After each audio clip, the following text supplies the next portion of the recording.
কুরবানির গোশত কিভাবে ভাগ করতে হবে। আল্লাহ তাআলা বলছেন ওয়াজাউনা মানসাকান লিয়াযকুরু ইসমাল্লাহ ওয়া লিকুল্লি উম্মাতিন জাআলনা মানসাকা, আমি প্রত্যেকটা সম্প্রদায়ের জন্য কুরবানি করেছি আল্লাহকে স্মরণ করার জন্য। এটা আল্লাহকে একটা বড় স্মরণ করার ব্যাপার।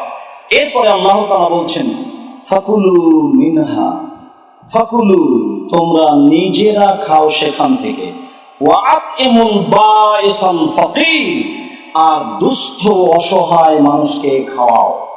আল্লাহ দুইটা আদেশ করলেন, নিজেরা খাও, দুস্থ গরিব ফকির মিসকিনকে খেতে দাও। রাসূল সাল্লাল্লাহু আলাইহি সাল্লাম বলেন, শোনো পৃথিবীর মানুষ, আমি আর্থিক সংকটের কারণে 3 দিন পরে কুরবানির গোশত খেতে নিষেধ করেছিলাম। এক শ্রেণীর মানুষ কুরবানি দিতে পারবে, অনেক গরিব মানুষ কুরবানি দিতে পারবে না। মানুষ যদি কুরবানির গোশত রেখে দেয় তাহলে গরিব মানুষ পাবে না। এই জন্য আমি আদেশ করে দিয়েছিলাম 3 দিনের পরে গোশত খেতে পাবে না, তাহলে সবাই তাড়াহুড়া করে দিয়ে দিবে। এখন যেহেতু পয়সা পাতি বেশি হয়ে গেছে মানুষের, এখন আর সেই সমস্যা নেই। এখন তোমরা কুরবানি করো, ফাকুলু ওয়াতিমু ওয়াদাখিরু, নিজে খাও, মানুষকে খাওয়াও, জমা করে রাখ। কুরবানির গোশত 3 ভাগ করতে হবে এ মর্মে কোনো সহিহ হাদিস পাওয়া যায় না। কিছু আশা দেখা যায় 3 ভাগের। 3 ভাগ করতে হবে এমন বিধান নয়, 3 ভাগ করলে গুনাহ হবে এ কথাও নয়। তবে 3 ভাগ করার পরে চাঁপাইনবাবগঞ্জের নীতি ছেড়ে দিতে হবে। সেটা হলো 3 ভাগের ভাগ করে 2 ভাগ নিয়ে এসেছে, 1 ভাগ আবার বিকালে মাথা পিছু ভাগ করেছে।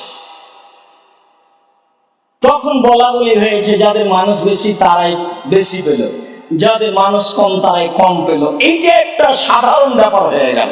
সম্মানিত দিনী ভাই বোন, 3 ভাগ না করার জন্যই আমি উদ্বুদ্ধ করছি, করলে গুনাহ হবে এই কথা নয়।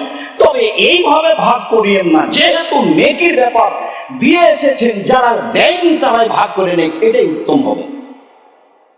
আমার এক চাচা বলছেন, কি বলো তুমি, তাহলে যে কুরবানি দিবে না সেই তো নেক বেশি গোশত পাবে।